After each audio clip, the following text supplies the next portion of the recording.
আমরা এখন পাহাড়ের উপরে, যে সিঁড়িটা কত সুন্দর, একেবারে পাহাড় থেকে হুম হুম একেবারে সাগরে নেমে গেছে। এটা হলো সিঁড়ি, কিন্তু আমরা করতে পারব না, নামতে পারব না। একেবারে পাহাড় উপরে, যে পাহাড় পাহাড় আর পাহাড়, তারপরে যে বিল্ডিং, সুন্দর বিল্ডিং, পুরো সিটি আর কি, একটা সিটি করছে এখানে। এই সিটির নাম হলো সরেন্তো।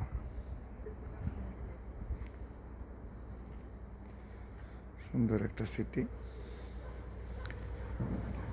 পাহাড় আর পাহাড়। যেমন মাহফুজ।